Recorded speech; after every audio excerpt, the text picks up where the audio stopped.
Welcome to Film Shapes, the podcast.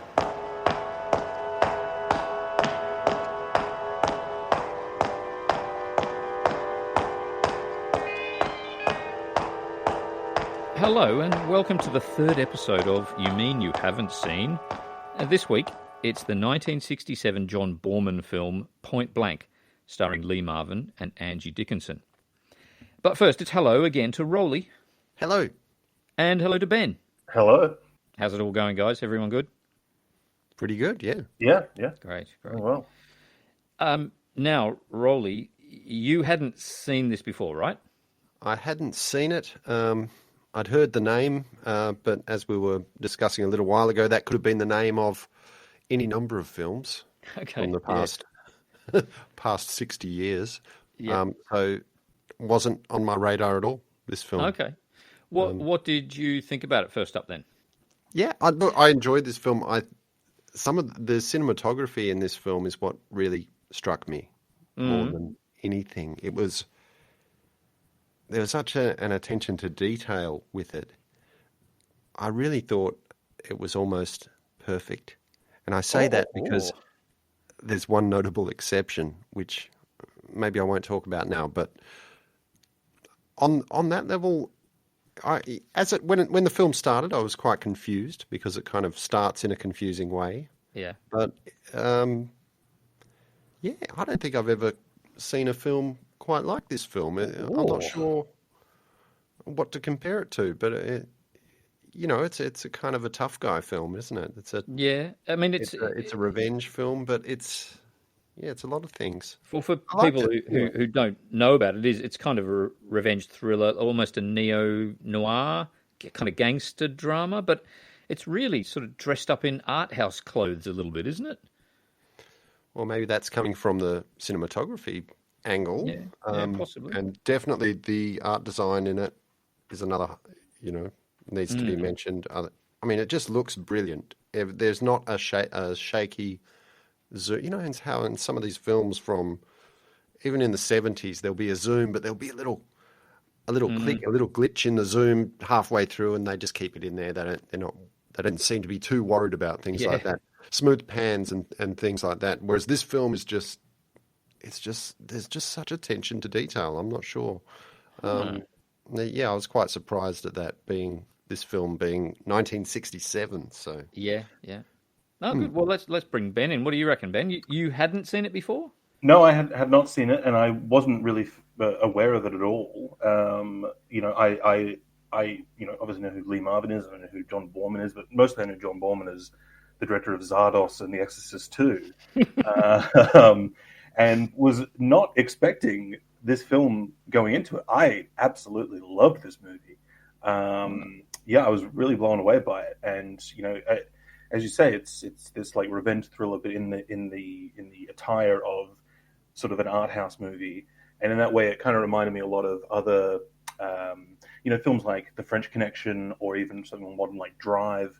Those films that are melding, like an action thriller with like real, sort of artsy fartsy, editing and things like that. And I think it really stands as a direct antecedent to those more modern kind of film noirs. And I'm amazed that I just totally missed this film until now. I was really blown away by it. Well, you guys have made me feel very happy today. This is probably the first success for recommending it. Now, this was an afterthought. I mean, I'd seen it a while ago, but I forgot about it. And when we were setting up this idea for these episodes, I thought, I'll do a quick sort of Google search on films that are big in the 60s, 70s, etc.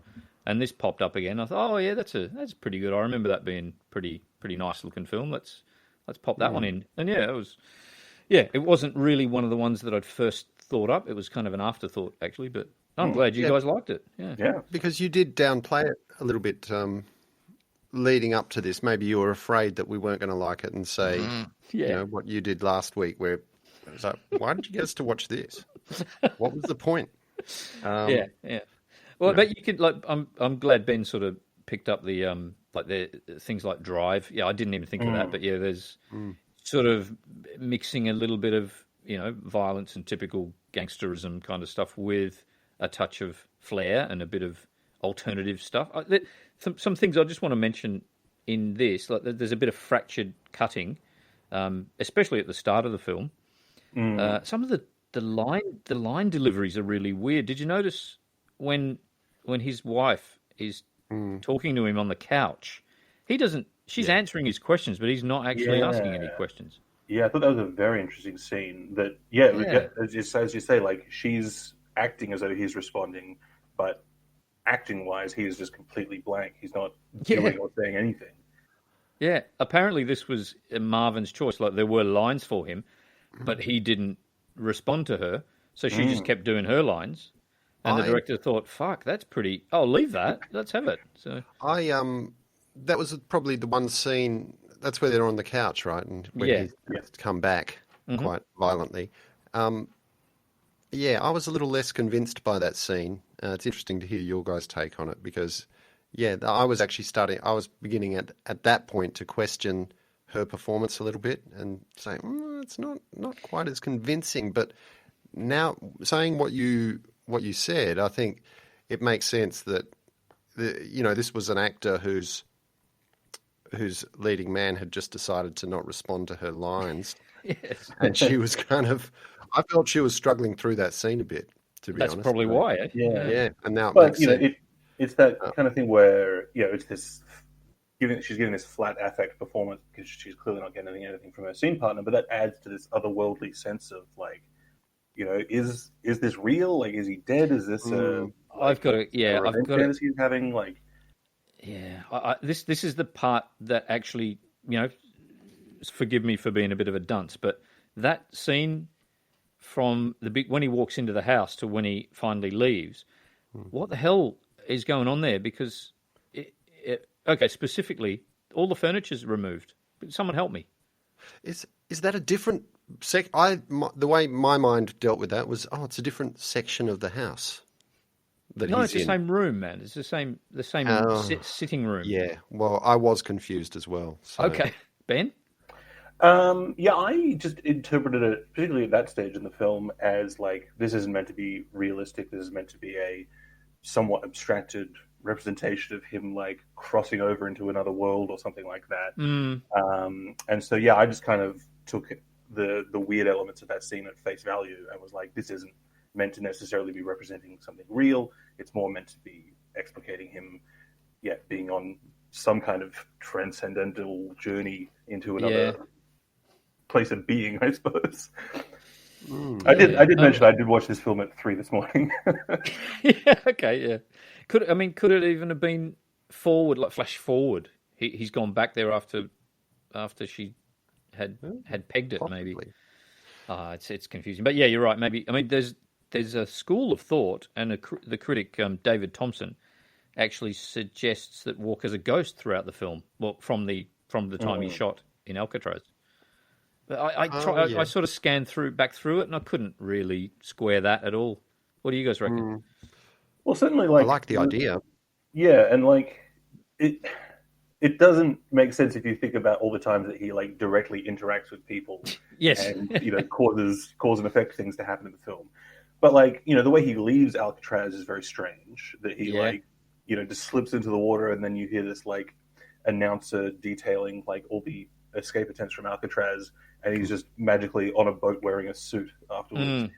And that kind of temporal distortion and like gap in the narrative would certainly lead one to believe that there is something not quite human about him, or that he is not necessarily operating under the rules of how things actually operate in the real world.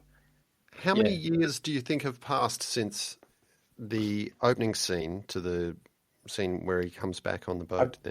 I think I read that it's 2 years, but I'm not sure where I've gotten that idea from. Not that. I don't know. I would have said up to a year, maybe 2. Yeah, not really sure. Okay, I imagined it quite a bit longer, but there's a few flashback scenes to where he first. That was actually a weird scene as well, where he first meets the partner, and all the other guys are standing around them on the wharf. Isn't that strange? Like they're about to break into a musical or something. Yes. Yeah, that was an odd one. Roll, you can help me with this. The music, especially at the beginning and all throughout, I guess, Oh, is that piano? Is that synthesizer? What's that weird? Like oh, it heightens the I kind thought of I was hearing a bit of. I could be wrong, but I thought it was. Oh, because I wasn't really focused on it, but it was very um, a disjointed sort of yeah, score, which suited the movie. But I don't know. yeah. I thought I was hearing an oboe at one point, but yeah, I'd have to What's listen to it again what to answer that question, I think. an oboe? Is that like a trumpet? Give me a what's an No, it's oboe a again? woodwind instrument, but it's quite a high sort of like a. That's a really Uh, bad impression. Um, that's what I wanted to hear from you, though. I thought Uh, so. yeah, yeah, it could have been. I just thought that kind of it was almost a little bit sort of it set up the bizarre, the surreality of it, I suppose, at the beginning. So Yeah, there's yeah, definitely yeah. a lot of dissonance in the score, which Hmm. translated to the film. But just to go back to the cinematography as well, I don't, Mm. there wasn't there was a lot of it was basically shots and editing, wasn't it? I don't think Yes. there's a single crossfade in this film to represent a passing of time or anything like that. Mm. But yeah, I just thought it was so good. But I've got to bring up the elephant in the room. Okay. What's going on when that guy fell off the building? Who signed off on that shot? Oh, the floaty thing. That was ridiculous. It's I 1967. yeah, That was I the thought most for ridiculous thing I've seen in a movie ever. I thought for Oh, come In on. terms 1967 of it just was pretty purely a good. special effects shot. Go on, Ben. What were you saying? I thought for 1967 it was pretty good. Like, Yeah. Really? like short of throwing a dummy off of a building, which is going to look even sillier. Yes. It's I think that was a difficult shot to try to fake. In the Well, Simpsons. yeah, but I don't think they needed to have it there as well. It was a choice to put it in there, and it was just so. So It you'd have been couldn't have looked happier. You'd have been happier with him just disappearing off the edge and then, cut. absolutely. Yeah. Okay. Um, Mm. it didn't. It didn't take me out of it like it seemed to have done for you. Well, it made me laugh, first of all, Yeah. but I don't think, yeah, which is probably I I not think the that's response I was. a problem of looking at the film from a modern perspective. I think an audience looking at it from a contemporary perspective would not have had that problem. No, but Hmm. isn't it interesting though that the rest of the film still stands up? Yes, I yeah, don't think that's. I don't think that's an issue. But yeah, it does. I think the whole thing stands up, and that's probably why it's been a bit of a touchstone for like Mel Gibson's remake, for example, in '99. Other films called Point Blank, which probably aren't to do with it, but they've taken the title. I mean, there are. Yeah, I think this is an influence on a lot of modern films. I think what's his name, Soderbergh, is on the DVD extras saying how much it influenced his filmmaking as well. So, I yeah, think it would be good for us three men to discuss any or the portrayal of women in this film as well. What would it? it's an interesting film to look at from that perspective, and definitely the first half, the role of women seemed to be more or less to scream and then pass out and maybe Yeah. overdose. Oh well, I mean, And it's that era, I suppose, isn't it? But it is, but then a relatively strong character came in. Was it Chris or Christine? Or yeah, Angie yeah. Dickinson, yeah. she was interesting. Yeah, what did you think of her role in the film? Ben, Um, I thought it was a very strong performance from Angie Dickinson. I her motivations I think were kept somewhat opaque, and like particularly like in the scene towards the end where they go to Brewster's house, I believe, and she sort of starts attacking Lee Marvin, and he's quite relatively implacable, and then like she turns on all the Oh devices in yeah, the house and stuff, and they have that sex scene which in the like in that 1960s kind of way, it sort of begins with like an overtone of like, oh, is this a kind of a sexual assaulty kind of thing where he like holds her down on the ground, right? which like that was I think a bit in the film that gave me a bit of pause. just because it's like, oh, it's the 60s, and this apparently was totally fine and a normal way for sex to be initiated.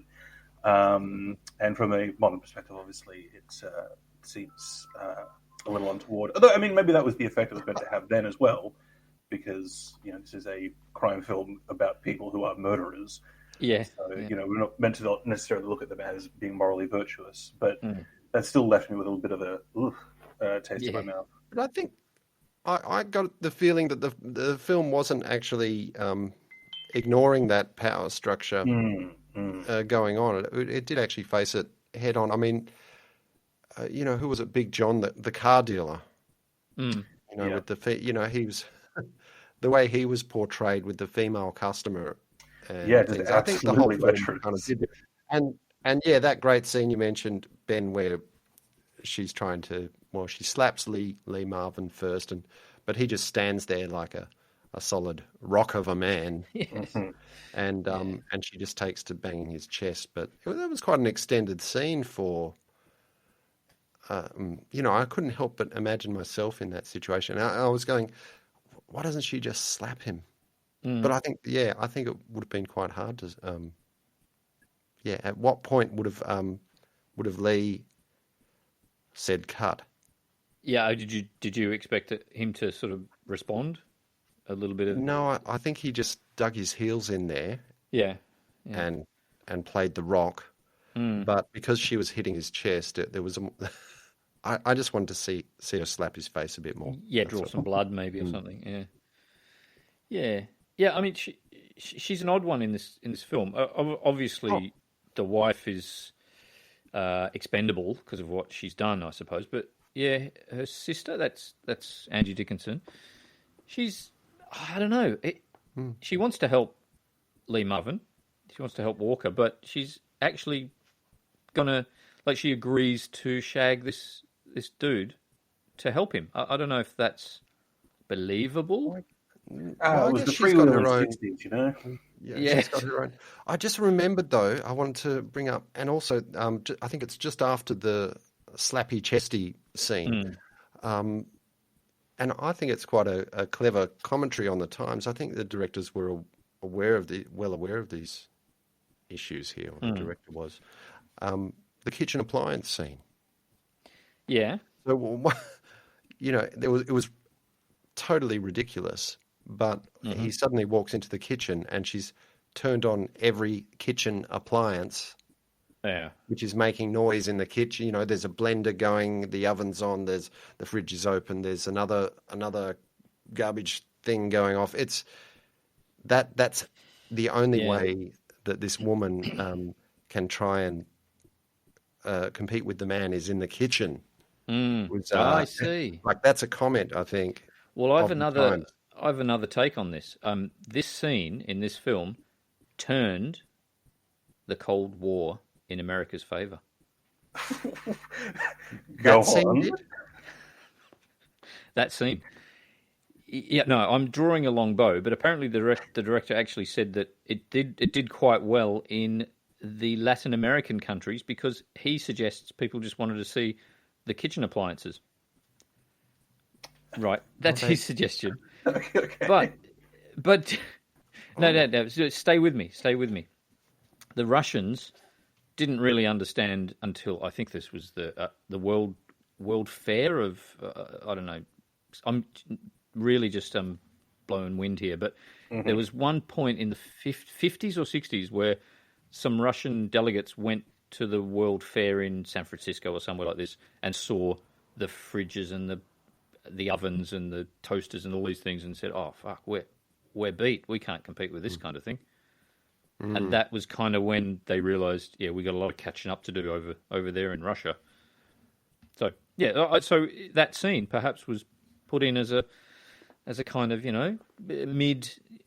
mid Cold War kind of, hey, look what we've got. Yeah. No? Yeah. Look, I can't help but see it more in the context of gender politics. Yeah. Yeah, I think the argument that she's sort of weaponizing the tools of domesticity, I think that's a much more interesting reading. Thanks, Ben. Oh, thanks very much. Thanks, Ben. Yeah, okay. Let's go with. Let's say both are valid. Okay, yeah, sure. Hey, look, there are no wrong interpretations. That's true. Yeah, yeah. One more thing I want to bring up here. Do you know the character of Brewster, Carol O'Connor. who's one of the? Yeah, he's a comedy actor or something from Yeah, he the played Archie Bunker. 60s. That's him. Yeah. It sort of. It was my favourite line in the whole film is when he's getting out of his car and he says to his driver, "Just look at that hillside. Nobody did any watering or anything." Yeah, that was a great little moment. Like, I love that. It was like a just little so bit out of of extra detail. Like, yeah, just out of like characters. weird. This yeah, so it doesn't really sit in the film, but I like it for that. I think it was kind of a little light entertainment, I guess. Yeah. Yeah, it Yeah, kind of reminded me of. well, he was the one bad guy that you didn't mind Yeah. in the end as well. Yeah. So, It kind of True, reminded me of things like in Italian neorealist films, where like one of the differentiating aspects of that school of cinema is the fact that you have these focus on these little interstitial details that don't actually directly influence the plot, and it seemed to me to be kind of like borrowing from that kind of school of filmmaking. In that, yeah, it was just like that little touch of a character moment that didn't really have any larger implication to the plot of the film, but just like That's right. Yeah. a bit of detail. Yeah.